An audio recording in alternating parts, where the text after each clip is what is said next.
Welcome back to another video about my tuba. I'm not going to stand and do the usual spot for my videos because I don't want to hold this up the whole time.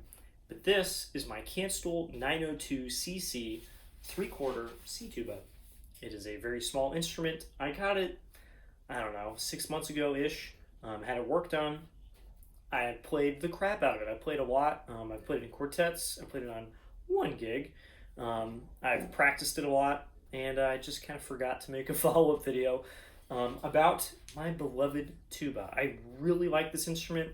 It has made me so much better at tuba, which is kind of all that I can ask out of a tuba. I've played a couple other horns in the meantime, and I kind of realized, like, wow, you know what? This is actually a pretty good instrument. There are definitely better tubas out there, but not for $1,000, which is all that I have into this instrument. There's pretty much nothing for that price. So very exciting that I got a tuba. Of course, it was cheap because it has 9 holes in it. There should only be 2 holes in a tuba, one right here and one right there. This had several more. This bow that starts right here at this ferrule and ends here at this ferrule, so this whole big sweep on the top, was not heat treated properly before it was bent. And so it was bent, it kind of looked good, it was fine. And then any time that something would have dented it, like this, there's a good dent right here, instead of that happening, it cracked. This is too hard of a heat, what do we call it, temper, there we go, to bend. And so instead of just doing a nice little dent, and who cares, it's a small dent, instead of doing that, it would just crack and therefore be a hole. And you can't have extra holes open to atmosphere on an instrument. On tuba, actually you kind of can. I've seen horns with like bullet holes in the bell and like it just doesn't make a difference. But here, having 9 different holes, it's gonna make a big difference. You can see this one was huge. This is a patch, that's a patch. There's patches under a bunch of the braces. This required a lot of work to get back into good shape. And thankfully, it is in good shape now. The valves are very good. All the slides except the F slide right here. This is the 4th valve. It's not an F slide, it's a G slide, sorry. All the slides move except for that one, which of course is a bummer because the spit valve is on the wrong way, and it would be really nice to flip it, but I can't get it out.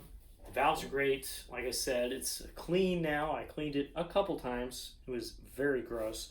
And I even polished the bell, not the rest. I think it kind of looks cool that way.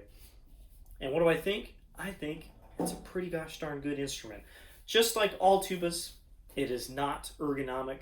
I have not found a tuba yet that was just like, oh yeah, I don't feel like my body is straining in any way to hold up and play this instrument. This is a pretty good height for me. I have the bottom in my lap, not on the chair, and mouthpiece is just about the right spot, which is pretty rare. A lot of horns you gotta like put all the way on the chair and like reach, or the mouthpiece is too low or whatever it is. Thankfully, the height is okay, but again, like every other tuba, all the weight is off to one side, and so you have to hold it up. The valves are not at an ergonomic angle. My arm wants to sit like this, and you can tell the valves are not like that, so my arm is like this nice carpal tunnel angle. The left arm holding up the instrument also has to manipulate slides and is at this nice carpal tunnel angle at all times. So like every other tuba, this one doesn't get singled out because of the ergonomics. I do find the 4th valve placement being this like crazy angle compared to the other 3. If it were played like this would be fine. I think it would actually match kind of where my pinky is.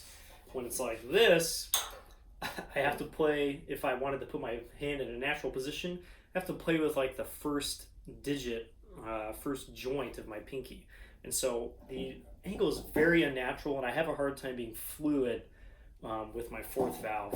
Not to mention the pinky is an awful finger to use for like fast stuff. And then when you handicap it by making the angle really weird, it's even worse. There's no 5th valve, of course, just a 4-valve horn. Not exactly sure why this exists. It's a very strange instrument, 3/4 sized C tuba with 4 valves. I'm not really sure like what the market is for these. Even like a high school kid will play a 4/4 size tuba, maybe with 4 valves, maybe B flat or C. The 3/4, I don't really see it. I love that it exists because it's a very good horn and it's exactly what I need. But it's one of those Kanstul things where it's like, why did you make so much, or you spend so much time making this instrument that maybe nobody needs? Thankfully, I do need it, and I found it for cheap. Like I said, the mechanics are solid, and the best thing is, it plays and sounds pretty gosh darn well.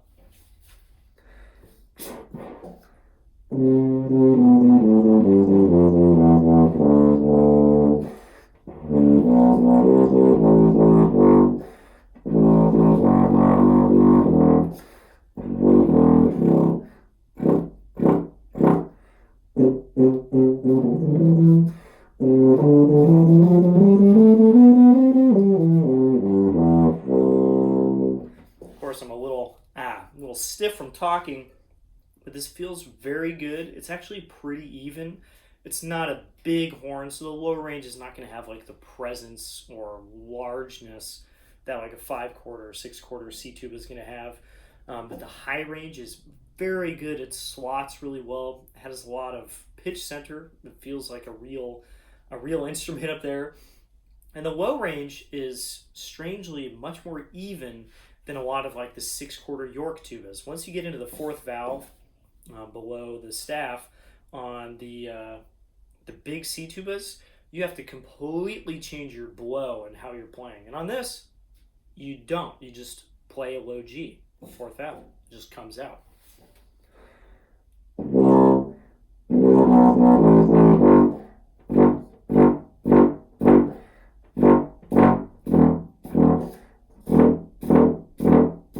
Of course, I'm not perfect at this. I'm not going to say that I'm playing perfect low E's, but they really do just play, and I'm not having to do a massive shift, massive change in my air or anything like that. I just kind of play an E the way that I would want to, and it comes out, and it sounds good. It has core, it's got pitch center.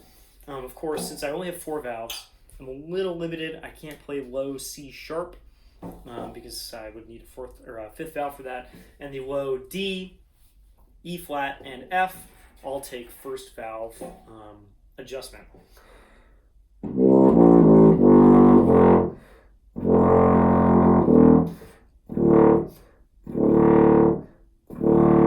And of course, the low D is probably still sharp even with this most of the way out.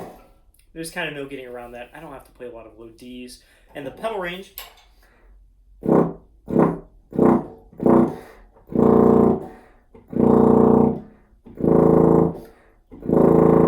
is very centered. It feels like real notes, all the way down to like A flat, maybe even G. They feel like real notes.